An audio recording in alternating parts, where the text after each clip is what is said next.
Olá, Paulo Freire, o patrono da educação brasileira, já foi um exilado político. O golpe civil-militar de 1964 levou o educador pernambucano à prisão por aproximadamente 70 dias. Como a perseguição do regime continuasse, Paulo Freire fugiu para a Bolívia.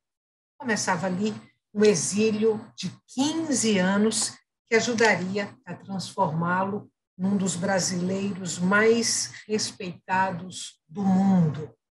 A perseguição da ditadura a Paulo Freire é o tema do programa de hoje. Eu sou Estela Mares e converso com Joana Salem Vasconcelos, historiadora, especialista em América Latina. Lembrando para você que o Opinião Pernambuco também é veiculado pela Rádio Universitária FM e pela Rádio Universitária Paulo Freire AM. Professora Joana, bem-vinda. Muito obrigada pela sua presença hoje aqui no Opinião Pernambuco. Obrigada, Estela. Eu que agradeço o convite. Olha só, se Paulo Freire foi preso ali no iniciozinho de 64, logo depois do golpe, é porque o trabalho dele já vinha sendo monitorado e porque era um trabalho que incomodava as forças conservadoras. Por quê? Pois é, o Paulo Freire ficou muito famoso com aquela famosa iniciativa de alfabetização no Rio Grande do Norte, em Angicos, que aconteceu em 1962. Uma coisa que poucas pessoas se lembram é que, naquela ocasião, o governo João Goulart tinha alguns convênios com os Estados Unidos e com a USAID, que no Brasil a gente costuma chamar de USAID. E a USAID foi uma das financiadoras dos projetos de alfabetização inicialmente criados pelo Paulo Freire no Nordeste. Esses projetos foram muito diversificados em diferentes governos. A experiência de Angicos é a mais conhecida, porque foi a primeira, e ela foi muito bem sucedida, porque foram mais de 200 adultos alfabetizados em um tempo muito curto. Aí surgiu aquela ideia das famosas 40 horas de Angicos. E o método do Paulo Freire, que era um método completamente diferente de alfabetização daquele que se conhecia até então, passou a ser propagandeado, inclusive em alguns governos, alguns estados que tinham governos da UDN, que é um partido de direita. Então, alguns governos da UDN também adotaram a proposta inicial do método Paulo Freire e deram início, entre 62 e 3, a projetos de alfabetização baseados no método do Paulo Freire. Isso para a gente ter uma ideia de que teve um certo momento em que o Paulo Freire não era identificado automaticamente como uma pessoa esquerdista, comunista, como depois a ditadura militar vai carimbá-lo e persegui-lo por isso. O método do Paulo Freire tinha um potencial de alterar as relações sociais, mas também as correlações de força políticas no Brasil. Um dado importante que nós temos que lembrar desse período é que no Brasil existiam 15 milhões de analfabetos que correspondiam a mais de 40% da população brasileira. E naquela época, os analfabetos estavam proibidos de votar. Portanto, a alfabetização correspondia também a uma mudança do eleitorado brasileiro, uma incorporação de muitas pessoas no eleitorado brasileiro. Por isso, a alfabetização rápida que o Paulo Freire conseguiu promover, e depois, quando foi incorporado no governo João Goulart como coordenador da campanha nacional de alfabetização, a perspectiva era de uma alfabetização massiva de adultos, foi identificada como um processo de alteração da correlação de forças eleitorais. Professora, agora, vamos estou aqui pensando o caldeirão político que no qual Paulo Freire estava inserido, no caso específico de Pernambuco. Porque, além de Paulo Freire, com esse método revolucionário de alfabetização de adultos, e como a senhora falou, trazendo os antigos analfabetos para as urnas, aí a gente tinha Josué de Castro pautando a fome como um problema político, a gente tinha Francisco Julião com as Ligas Camponesas, a gente tinha Miguel Arraes, primeiro prefeito do Recife e depois governador de Pernambuco. Esse contexto ajudou digamos assim, a iluminar o trabalho de Paulo Freire para as forças conservadoras e aí considerá-lo, no jargão da época, um subversivo?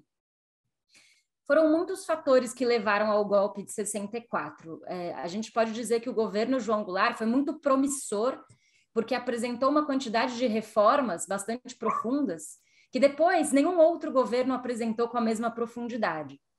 É possível dizer que a campanha de alfabetização coordenada pelo Paulo Freire foi um desses fatores? Eu diria que sim, que foi um desses fatores, mas que não necessariamente foi o mais importante, porque havia, primeiramente, um incômodo dos Estados Unidos com a política externa independente do Jango. Esse foi um fator muito importante para o golpe de 64. E no caso das elites internas brasileiras, era a ameaça da reforma agrária. A reforma agrária exerceu um papel determinante na decisão das elites brasileiras de impedir e golpear o governo João Goulart e bloquear a sua democratização do Brasil, né? É claro que a campanha de alfabetização cumpria um papel democrático fundamental, mas, pelo que se tem de registros da época, a questão da propriedade da terra foi um fator que desesperou mais as elites, até mesmo do que esse processo de alfabetização. A ditadura, quando prende Paulo Freire, aplica a ele aquele discurso, aquela doutrina de segurança nacional, que é a mesma aplicada para todos os demais perseguidos políticos, dizendo que havia um inimigo interno ao Brasil, né, que havia uma guerra a ser travada com esse inimigo interno, que era o comunismo, o marxismo, etc. e tal. Só que o Paulo Freire sempre foi um homem muito cristão. Uhum. Esse cristianismo do Paulo Freire também confundia um pouco os repressores, que nos interrogatórios que fizeram com o Paulo Freire, isso está registrado, chegavam a perguntar para ele sobre o que ele pensava do Marx e o que ele pensava da Bíblia, quase que investigando de fato qual era o pensamento político do Paulo Freire. E existe um relato posterior muito interessante do Paulo Freire, em que ele diz que os seus encontros com Marx nunca impediram os seus encontros com Cristo. Então, ele faz parte dessa tradição cristã de esquerda, né? Quando veio o golpe, e você também já colocou isso aqui, ele tinha sido chamado pelo governo João Goulart para coordenar o Plano Nacional de Alfabetização. O que previa esse plano? E por que ele foi o escolhido para fazer essa coordenação? O método de alfabetização do Paulo Freire era baseado na realidade das pessoas que seriam alfabetizadas e muito baseado também em imagens que seriam debatidas pelos alfabetizandos num espaço que Paulo Freire chamava de círculo de cultura. Então, a campanha nacional estava no processo de elaboração dos materiais que seriam utilizados e de criação das palavras geradoras, porque o método do Paulo Freire ele parte da investigação do universo vocabular dos alfabetizandos, que dão origem a essas palavras geradoras, que serão as primeiras palavras a serem ensinadas. E essas palavras não são apenas palavras, elas sempre se criam discussões, debates sobre o que aquela palavra significa na realidade, sobre os pontos de vista que se pode ter a respeito daquela palavra. Então, por exemplo, em Angicos se utilizou muito a palavra tijolo, era uma das primeiras. E daí se mostravam desenhos, imagens de trabalhadores fazendo tijolos do barro. Era tudo muito concreto, a partir da realidade das pessoas trabalhadoras que estavam aprendendo. Então, a elaboração do material estava sendo desenvolvida, estava se discutindo se iria ter as palavras geradoras nacionais ou se talvez houvesse palavras geradoras específicas para os estados, por causa das diferenças de vocabulário que as populações dos estados possuem. E, de fato, o programa não chegou a acontecer, né? Ele foi interrompido, porque Paulo Freire foi incorporado como coordenador da campanha em 63, e logo depois aconteceu o golpe. Então, não deu tempo, de fato, da campanha se aprofundar e se disseminar no Brasil, infelizmente. É uma campanha que poderia ter erradicado o analfabetismo no Brasil, não o fez por causa do golpe, e aí, até hoje, nós temos essa vergonha que são analfabetos adultos no Brasil. Para fechar esse bloco, que o nosso tempo está chegando no fim, eu falei aqui na abertura que ele ficou aí aproximadamente 70 dias preso. Além da violência emocional, né, da prisão, além dos interrogatórios aos quais, bizarros inclusive, ele era submetido, ele chegou a sofrer algum tipo de agressão, de violência física? Ele conta que ficou cerca de uma semana numa solitária, né, que era aquela cela muito apertadinha, que tem o tamanho de um corpo mesmo, e lá quase todas as pessoas que ficam tempos na solitária acabam tendo algum tipo de sequela, algum tipo de dificuldade. Ele também conta que foi nessa ocasião, quando ele tinha sido acabaram de colocar ele na solitária, que um guarda que estaria tomando conta dele, vigiando, o ajudou e falou: olha, me passa o endereço da sua esposa porque eu vou avisá-la que o senhor está aqui. Então ele conta que teve um jovem, muito jovem, que claramente estava contrariado com a ditadura, mas que cumpria ordens porque senão teria consequências, e avisou a mulher dele, a Elza Freire, que foi encontrá-lo no dia seguinte, quando ele estava nessa solitária. Não encontrá-lo, mas ele conseguiu escutar a voz dela pela janela. E depois, basicamente, esse foi o principal tortura que ele sofreu, foi essa solitária. Depois ele ficou numa cela um pouco mais espaçosa, não espaçosa, mas um pouco maior, e inclusive teve encontrou Francisco Julião na prisão, encontrou Clodomiro Moraes, né? E, entre outros personagens da época. Joana, a gente vai fazer um intervalo agora curtinho e volta daqui a pouco para continuar essa conversa. Você que está em casa, não saia daí. O tema de hoje do Opinião Pernambuco é Paulo Freire e a ditadura militar. A gente volta já.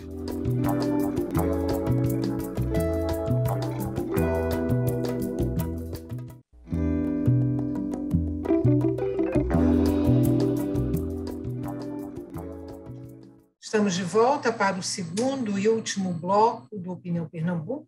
Este é um programa da série especial de entrevistas sobre o educador Paulo Freire, que, se vivo fosse, teria completado 100 anos de idade, agora no dia 19 de setembro.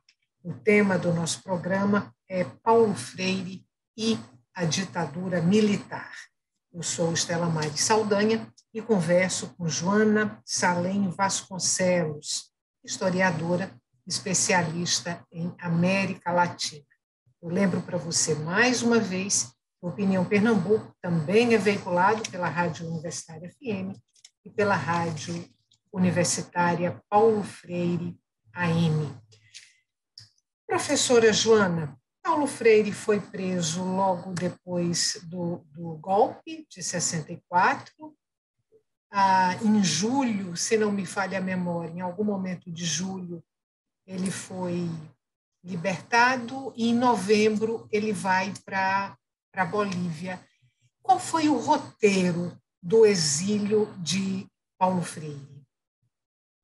Bom, é importante lembrar que o Paulo Freire nunca tinha saído do Brasil, ele nem tinha passaporte, ele tinha uma vida muito nordestina, conhecia muito o Nordeste e já tinha viajado ali pelo sertão todo, e naquela ocasião estava morando em Brasília, porque estava trabalhando na campanha do Ministério da Educação. Quando acontece o golpe, em primeiro lugar, ele fica um tempo em Brasília, escondido na casa de um amigo, e depois ele volta para Recife quando ele acaba sendo preso. Ele é preso no dia do aniversário da Elza, sua mulher, que é 16 de junho. E daí fica 2 temporadas na cadeia. Ele resolve ir ao exílio quando ele percebe que ele vai ser preso pela 3ª vez, já no Rio de Janeiro. E aí ele percebe que a situação está ficando cada vez mais perigosa para ele, e aí ele parte para a Bolívia. Ele tem um contato com o embaixador boliviano, inclusive, e tem uma possibilidade de trabalhar no Ministério da Educação da Bolívia como consultor da Unesco. O governo da Bolívia, naquele momento, é o governo Víctor Paz Estensoro, que é um governo progressista também, com algumas propostas de reforma semelhantes às do João Goulart. Quando, porém, o Paulo Freire chega à Bolívia, passam-se menos de uma semana e acontece um golpe militar na Bolívia. Então, é uma situação extremamente angustiante, em que ele está sozinho, ele não tem a documentação correta para viajar e para cruzar fronteiras, e ele, de repente, se vê numa cidade de alta latitude, como La Paz, altitude, como La Paz, que o deixa sem ar, né? Ele ainda não está adaptado, e um golpe militar, ele fica asfixiado fisicamente e psicologicamente também, emocionalmente asfixiado. E ele consegue articular, primeiramente, essa saída da Bolívia com amigos exilados brasileiros que vivem no Chile, principalmente o Tiago de Mello, que era adido cultural brasileiro no Chile antes da ditadura, o Paulo de Tarso, que era o ministro de Educação, que contratou o Paulo Freire no governo Jango, e que estava também exilado, e o Plínio de Arruda Sampaio, que foi o relator do projeto de reforma agrária do governo João Goulart. Esses 3 amigos, então, articulam a documentação que ele precisa de um salvo-conduto para cruzar a fronteira. Finalmente, ele cruza a fronteira do sul da Bolívia com o norte do Chile e chega em Arica, que é a primeira cidade do norte do Chile. E aí vive em Santiago por 4 anos e meio, entre 1964 até o comecinho de 1969. No começo de 69, ele vai para os Estados Unidos e vira professor visitante na Universidade de Harvard. Lá ele fica por 1 ano, inclusive ele relata que teve muitas dificuldades com a língua inglesa.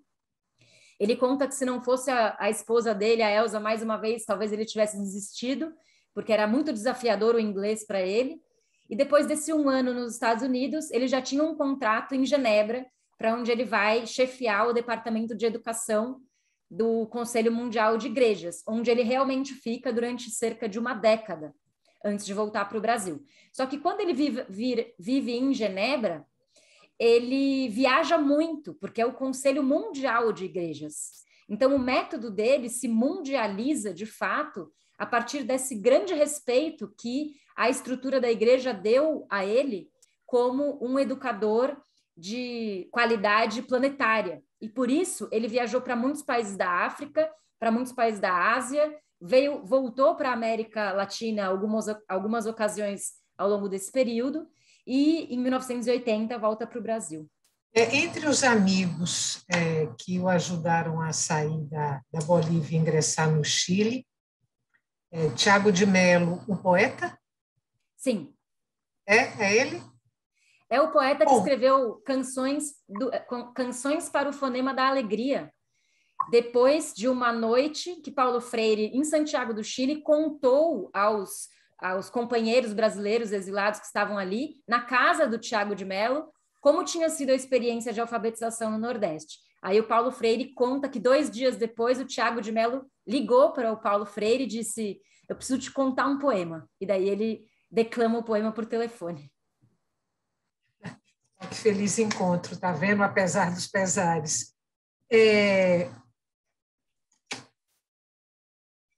Paulo Freire é preso, era uma pessoa indigesta para a ditadura militar, foge, vai para o exílio, mas aí acaba que o exílio faz dele uma pessoa maior, numa perspectiva de reconhecimento, do que se tivesse ficado no Brasil. Ou eu estou raciocinando equivocadamente? Eu acho que você está raciocinando corretamente. O Paulo Freire, ele não é que ele produziu uma pedagogia, escreveu num livro e pronto. O Paulo Freire vivia a pedagogia que ele defendia. Isso significa que todos os interlocutores que ele encontrou na sua trajetória foram interlocutores com quem ele aprendeu e com quem ele trocou, porque a pedagogia do oprimido é toda baseada na compreensão das relações sociais como relações de saberes, de sujeitos que podem aprender mutuamente uns com os outros e que podem ter relações não hierárquicas entre si. Então, por onde passou, o Paulo Freire deixou uma marca muito forte e também absorveu e construiu junto e aprendeu muita coisa. Por isso ele foi crescendo como pessoa no exílio, aprendendo realidades que desafiavam ele e que colocavam a ele a necessidade de ser cada vez mais amplo na sua compreensão de humanidade, né? E por isso ele vai, de fato, se mundializando e, ao mesmo tempo, oferecendo a sua pedagogia como método para diferentes circunstâncias de diferentes países que viram na sua proposta uma possibilidade de emancipação, de democratização e também de distribuição do poder através do conhecimento. Professora Joana, aí, enquanto ele vai se agigantando mundo afora, o que a ditadura militar vai fazendo aqui no Brasil para torná-lo invisível? Pois é, muitos livros do Paulo Freire foram publicados primeiro no exterior e depois no Brasil. É o caso de Pedagogia do Oprimido. Pedagogia do Oprimido foi publicado primeiro em inglês, depois em espanhol e depois em português no Brasil. A editora que sempre publicou o Paulo Freire é a Paz e Terra, né? E muitas vezes precisou enfrentar a censura, driblar ali as determinações do regime militar. Outros textos que foram publicados no exterior do Paulo Freire nunca foram publicados ou demoraram muito tempo para serem publicados no Brasil. O Paulo Freire ele produzia muito documentos de trabalho, pequenos ensaios para entregar para os alfabetizadores, pequenos ensaios de formação de formadores.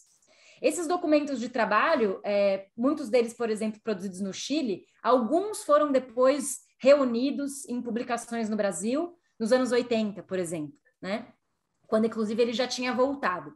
Quando o Paulo Freire volta, aí é o grande acontecimento, né, do mundo político e pedagógico do Brasil, e a ditadura não mostra que não foi capaz de silenciá-lo nem de invisibilizá-lo, apesar dos seus esforços e da difamação que era feita, né? Aquela difamação de que ele seria um doutrinador marxista, né?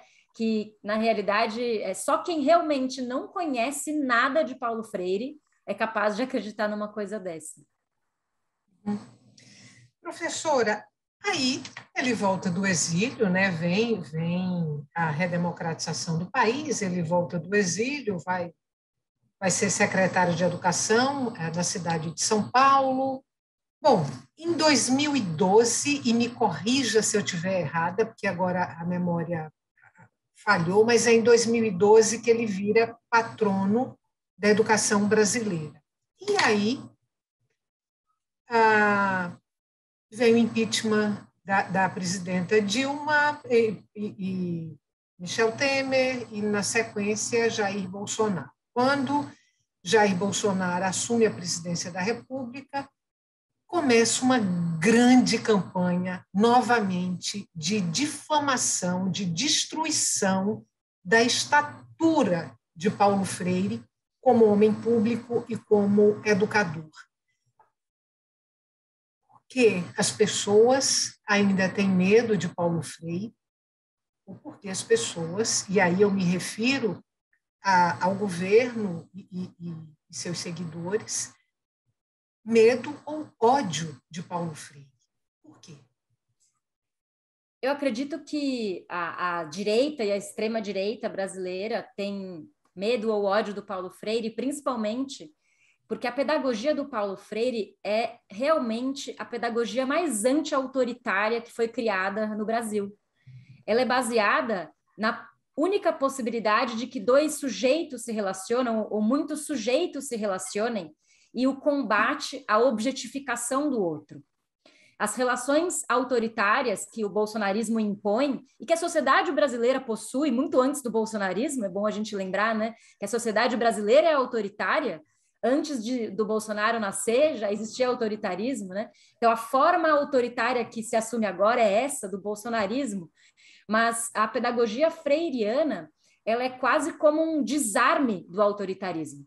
A única forma de se educar para a transformação é respeitando profundamente o poder da subjetividade de todos e a realidade de todos e a possibilidade de que todos se desenvolvam como seres humanos com direitos, com projetos, com sonhos e com desejos próprios, que se tornam cada vez mais desejos coletivos.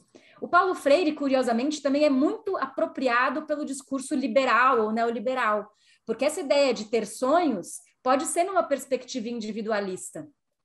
Mas a gente sabe muito bem que o Paulo Freire tinha uma perspectiva de emancipação social coletiva, profundamente solidária e oposta do individualismo. Então, a gente pode dizer que Paulo Freire hoje é inimigo do autoritarismo, mas também do individualismo. Professora Joana, que fala bonita para a gente encerrar o programa. Muito obrigada, viu? E até um próximo encontro. Obrigada. Eu que agradeço, Estela. Muito obrigada a você.